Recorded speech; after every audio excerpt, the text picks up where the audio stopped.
Hello বন্ধুরা, তোমরা দেখো আজকে আমরা একটা অতি আধুনিক পদ্ধতিতে আমরা আজকে কম্বল ধোবো। কম্বল ধোয়ার জন্য এই যে বাথরুম ইউজ করবো আজকে আমরা। বাথরুমে দেখো আমরা এখানে 2-3 বালতি জল দিয়েছি। এই যে জল, এখন এখানে সার্ফ দিব।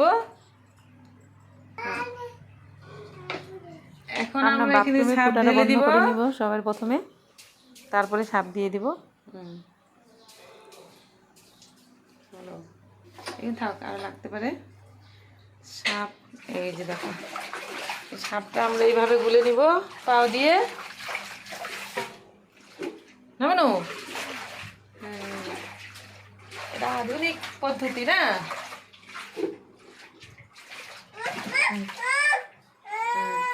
এখন দিদি দাও কম্বলটা, দাও এখানে, যাও কম্বলটা ডুবাও। আমাদের রিমঝিম কান্না করছে, ওর জামা দিয়ে আমি বাথরুমের ফুটাটা বন্ধ করে দিয়েছি তার জন্য। এখন পুরাটা ভিজাও। আজকে আমরা অত্যাধিক আধুনিক পদ্ধতিতে আজকে কম্বল ধুবে। এটা অনেক আধুনিক। এইভাবে আমরা পাড়ে পাড়ে ময়লাটা সাফা করব।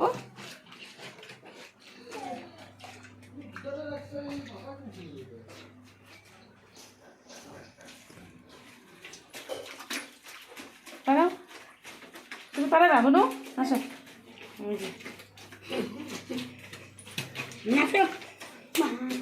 তারপরে এইভাবে নাচো সবাই।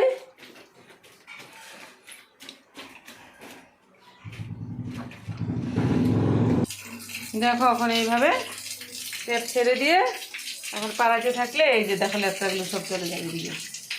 আচ্ছা, বাথরুমের ফোঁটা দিয়ে সব। তোমরা যদি কেউ এইভাবে কম্বল দিয়ে থাকো তাহলে আমাদেরকে কমেন্ট করে বলবে।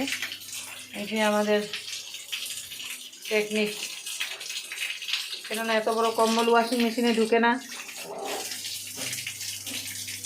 ওয়াশিং মেশিনে দেওয়া যায় না। এই যে দেখো কত লেপটা জল, দেখছো?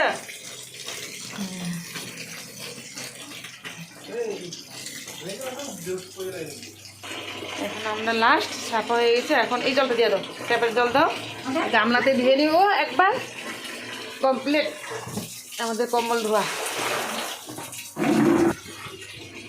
এই যে আমরা এখন লাস্ট কম্পোর্ট দিয়ে দিব।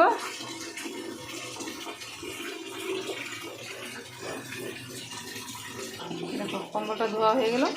এখন জলটা ধরলে তারপরে রোদে নিয়ে দিয়ে দিব। আমাদের কমপ্লিট আধুনিক পদ্ধতিতে আমাদের কম্বল ধোয়া কমপ্লিট। বাই সবাইকে। এইভাবে কে কে কম্বল ধো আমাদেরকে বলবে কমেন্ট করে তোমরা। সবাইকে বাই, ভালো থেকো।